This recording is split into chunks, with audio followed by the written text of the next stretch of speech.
Itulah sebagai motivasi ya, saya bagaimana untuk ke depan. Nah, sebagai terakhir mungkin sebagai salah satu ya, kalau kita di sini ya, apa sih yang mau saya sampaikan? Ya sedikit aja, bukan saya mau mengajari, tapi paling tidak berbagi ya. Nah, berbaginya itu saya sebutkan sebagai pengalaman saya, dan insya Allah itu juga ada dalam tuntunan kita seorang Islam, ada di Al-Quran, ada di hadis.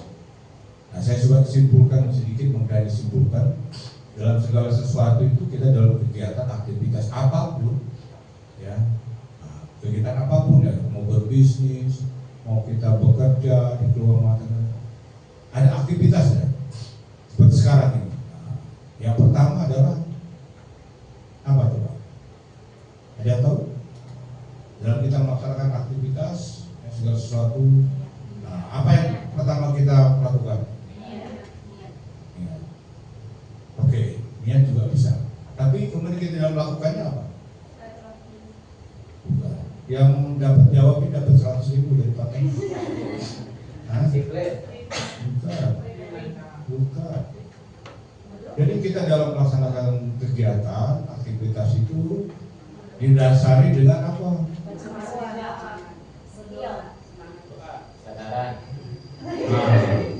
Tapi Bapak Ibu belum ya, dapat ajaran dari Pak Rahma.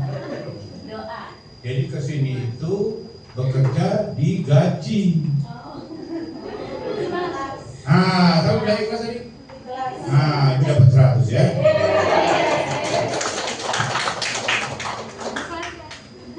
Ya digaji juga nggak seberapa. Tapi Ibu ikhlas nggak? Itu begini. Jadi kita kerja dulu ikhlas. Nah, soal dapatnya berapa itu Allah yang tentukan. Ya, jadi ikhlas. Ya, seperti tadi kan saya datang ke sini, ngapain? Saya ikhlas deh. Cari gitu. Ibu nunggu di sini. Ya mungkin mohon maaf ya, ada juga yang nggak ikhlas. Ya kan? Ada. Saya harus sebutkan persatu. Saya lihat nih dia gaya-gaya terjadi. Yang nggak ikhlas itu kalau saya lihat begini dia sendiri. Ya. Coba itu nggak ikhlas itu kan. Ibu dari tadi saya lihatin gini, udah nggak bisa lagi. Tapi itu saya harus main HP. Enggak, itu sih biar supaya nggak tegang ya. Jadi ikhlas ya yang tahu ibu bapak sendiri sama istri Allah. Udah, yang lain nggak ada yang tahu. Nggak ada yang tahu kecuali saya dan kamu kuasa. Ikhlas. Tapi itu bisa dibaca. Gimana mau ikhlas? Ya, saya datang ke sini kan, kamu itu udah kelihatan nggak ikhlas. Ya. Nah itu yang pertama, apapun yang kita lakukan kegiatannya itu adalah apa? Ikhlas. Ya, karena menurut ya apa yang kita terima ikhlas itu dapat mudah ya, dapat keberkahan ya, dapat kesuksesan. Itu salah satu kita. Nah, selain tadi kita kegiatan ikhlas, yang kedua, tadi saya hanya 2 aja sebetulnya. Apa coba? Nah, tadi ikhlas, yang kedua sekarang kita kegiatannya apa? Ada tahu? Istiqomah, ya itu bahasa yang boleh dikatakan betul, tapi terlalu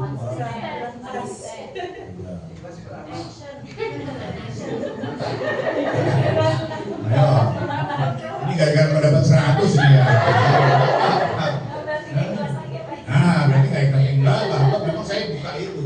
Yang tahu monggo ya. Jadi pertama tadi ikhlas. Kita dalam kegiatan harus ikhlas dia benar. Yang kedua asal kegiatan kita. Keluhnya itu dinilai bagus. Bahagia, menyenangkan. Pura-pura bahagia. Keluhnya itu hasilnya itu bagus.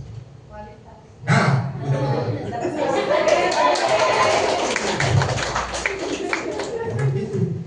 Karena Semua bisa berbuat, semua bisa sudah buat tulisan. Tapi kalau nggak kualitas ya nggak terima kasih. Tapi begitu dia, wah ini dia nih, ini aku mau nih, ini.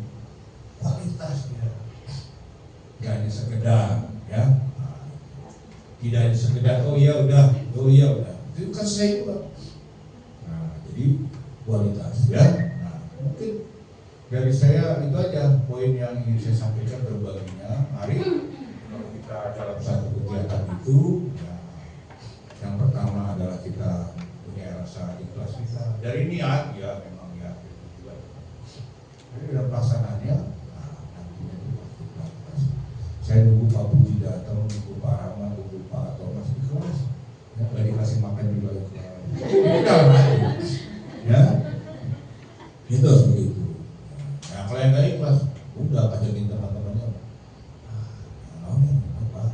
Ya udah ngomong, kayak tawar gitu.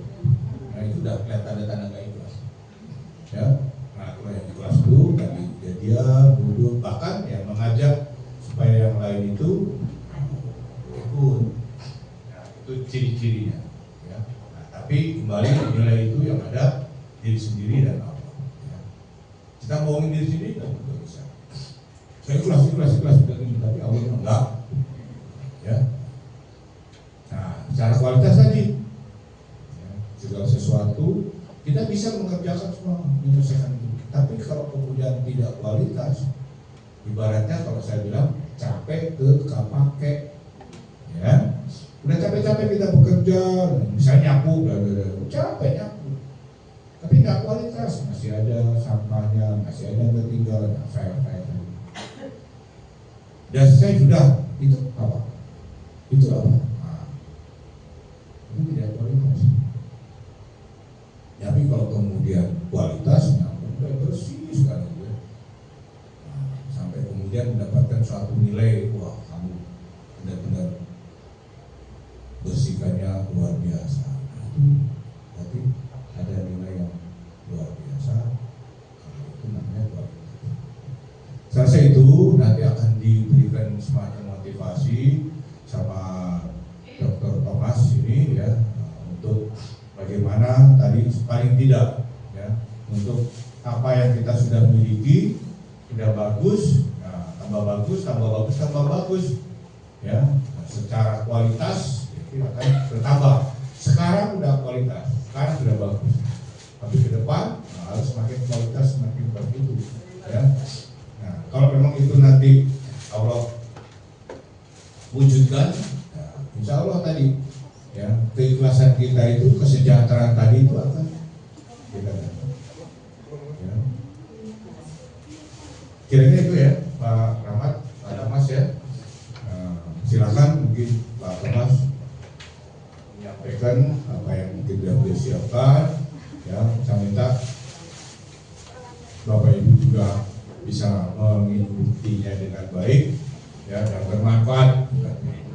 Ya, saya rasa demikian. Sekali lagi saya mohon maaf atas kurang berkenannya, dan semoga Allah Subhanahu Wa Taala, Tuhan yang Maha Kuasa, selalu memberikan bimbingan petunjuk kepada kita sekalian. Amin. Demikian bila taufiq wal hidayah. Wassalamualaikum warahmatullahi wabarakatuh.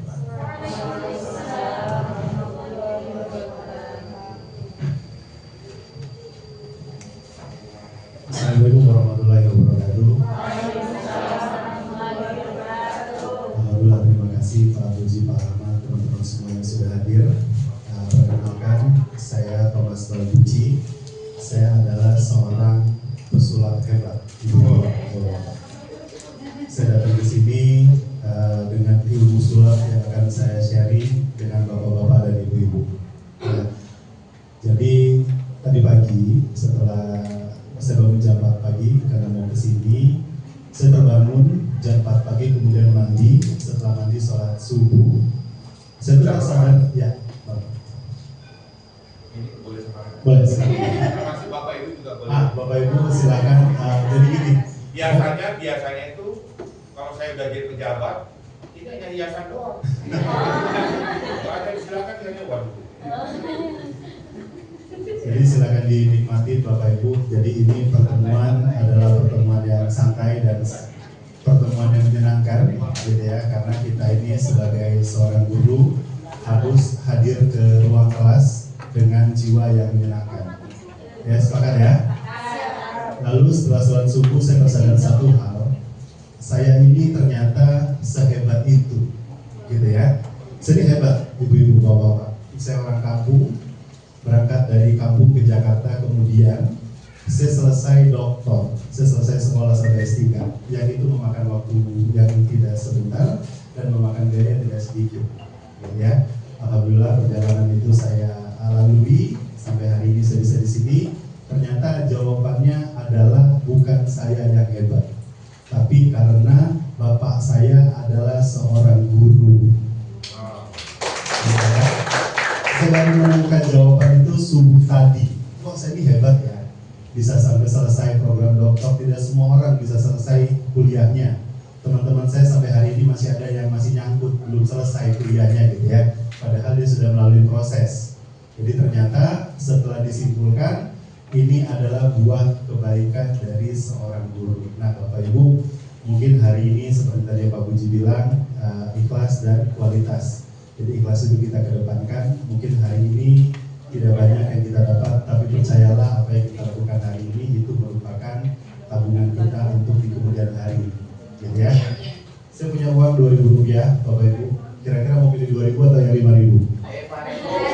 Nah, kalau di Jakarta kan ini goceng, kalau di Cirebon apa? Tetap 5.000 ya? Hah? 5.000. Oke, ini adalah permainan sulap yang pertama saya yang akan saya kasih lihat ke teman-teman. Permainan sulap yang pertama ini adalah permainan sulap yang menggunakan kecepatan tangan.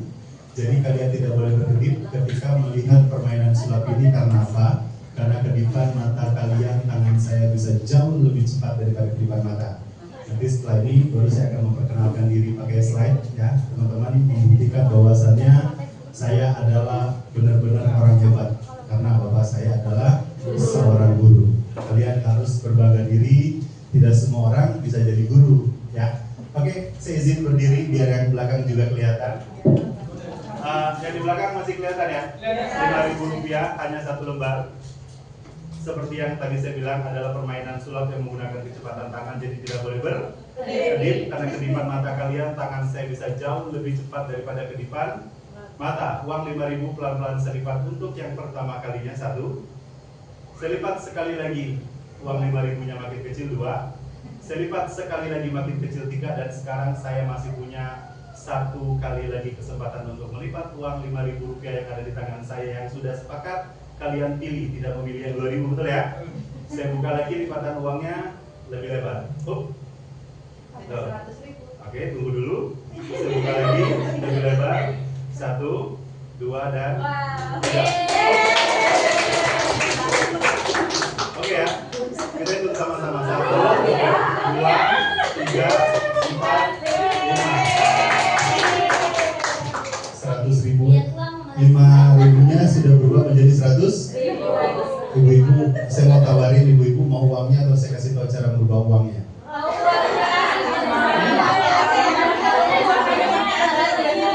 Uangnya aja yang sudah jelas ya. Nah, tapi nanti kalau saya kasih tahu cara merubah uangnya, ibu-ibu di rumah bisa buat sendiri. Dua-duanya aja ya. Jadi pada prinsipnya kita seorang guru, kita nggak dulu. Saya ngecek lagi kan gini, kan tadi kan Pak Puji tuh bawa uang, bawa mobil besar tuh IS, ya diem aja. Saya Pak Puji, gitu ya. Sebenarnya orang yang sudah terlanjur kaya teman-teman. Jadi kami ini berdua khususnya, kalau mau berangkat, mau pergi kayak gini, mau pergi ke sini, itu uang nggak pernah kami hitung, kami timbang. Jadi kalau mau berangkat, kami ambil uangnya, timbang, baru berangkat. Nah itu adalah indikasi bahwasannya kami adalah orang yang sudah terlanjur kaya. Ya. Jadi satu hal yang harus saya sampaikan ke teman-teman, bahwasannya apapun yang kita sampaikan kepada peserta didik haruslah kata-kata yang positif, ya haruslah kata-kata yang memiliki nilai-nilai kebaikan, ya tidak boleh menyampaikan hal-hal yang pesimis, kita harus optimis ya teman-teman ya. Jadi itu baru permainan pertama. Saya tuh punya banyak sekali permainan-permainan yang nanti akan saya share dengan konsep 5 minute be a magician. Ya. Jadi 5 menit saja nanti teman-teman sudah bisa langsung jadi pesulap. Ya. Jadi saya itu waktu S1, S2, S3 tugas akhir saya adalah media pembelajaran berbasis sulap. Gitu ya. Jadi hari ini dengan berbangga hati saya bilang saya adalah pakar pendidikan anak usia dini dengan permainan sulap dengan metode pembelajaran berbasis sulap. Begitu ya, Ibu-ibu, Bapak-bapak. Dan satu hal lagi yang paling penting dalam hidup adalah ternyata momentum. Saya ketemu Pak Puji tidak sengaja waktu Covid, saya tuh pelihara ayam. Saya lagi nongkrong di halaman parkir Senayan, Pak Puji datang main sepeda ngobrol-ngobrol. Ternyata Pak Puji suka, Pak Puji datang ke rumah saya, akhirnya Pak Puji beli ayamnya. Sampai hari ini hidup saya banyak terbantu oleh Pak Puji karena bapak saya guru. Jadi ya teman-teman ya, nah, jadi kalian hari ini menjadi guru adalah privilege yang tidak bisa dimiliki oleh siapapun. Bisa nggak tadi ke ini Pak, ke powerpointnya tadi? Nanti saya sudah siapkan beberapa alat sulap. Mungkin sebelum kita lanjut nih Pak Puji, mungkin kita harus foto-foto dulu karena Pak Puji juga nanti akan ada perjalanan lagi ke Kuningan. Seandainya saja nanti di pertengahan Pak Puji harus meninggalkan kita, sudah ada dokumentasi ya Pak ya? Boleh ya, mau nggak sulit ya? Kita foto-foto dulu ya, boleh dipersiapkan. Kita fotonya di mana? Pak, kita yang ke sana atau teman-teman ke sini? Oh gitu, bagaimana? Atau fotonya nanti aja ya. Oke. Saya akan, tadi saya titip tas di sana sebentar aja, kayak 2 menit saya ambil dulu ya, ibu-ibu ya.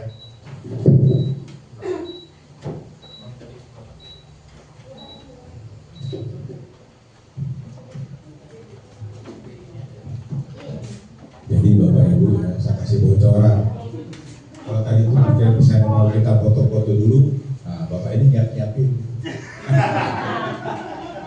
Jadi karena kita nggak foto dulu, nah jadi kelabakan Bu. Itu ilmu saya, itu kelebihan saya. Ya kan? Kalau bilang tadi kan nggak kompromi, kita mau foto dulu, coba mau kompromi. Nah, nggak kompromi ya. Kita duduk di sini, kita mau persiapan dulu. Oke, sudah cukup. Tapi sudah siap. Oke, terima kasih teman-teman. Jadi kita selaku seorang guru, sekali lagi kita tuh dituntut multitasking. Ya, bagaimana kita bisa melakukan banyak hal. Ibu-ibu, bapak-bapak jangan pernah berhenti belajar. Boleh belajar musik, boleh belajar nari, boleh belajar sulap, boleh belajar melukis. Meskipun kita tidak menekuni bidang itu, gitu ya. Boleh belajar tentang sempoa, teknik menghitung cepat dan lain-lain, gitu ya. Oke, kayaknya tadi udah muncul ya, Pak. Di apa namanya? Di sini. Nah, iya ya. Oh, udah loading ya. Ini tinggal buka. Oke, permainan yang kedua, saya akan main sulap menggunakan koran bekas, teman-teman. Koran bekas ini saya bawa dari Jakarta. Jadi dulu waktu SMP, saya teringat saya tuh jualan koran di pasar. Dulu harga korannya 1.200, sekarang ternyata harga koran ini sudah 12.000. Saya juga kaget dan lembarannya tidak lebih banyak daripada koran yang sebelumnya. Jadi saya buka korannya, nanti kita bantuan teman-teman semua yang ada di sini, kita mau hitung korannya sama-sama, boleh ya? Bisa ya? Oke? Siap? Kita hitung dengan suara yang kencang. Suara yang kencang itu membuktikan bahwasannya Bapak dan Ibu masih semangat. Siap? Siap. Yuk kita hitung, mulai. 1, 2, 3, 4, 5, 6. Saya punya koran ada 6 lembar. Ya, sekali lagi saya ini ranah secara spesifik adalah pendidikan.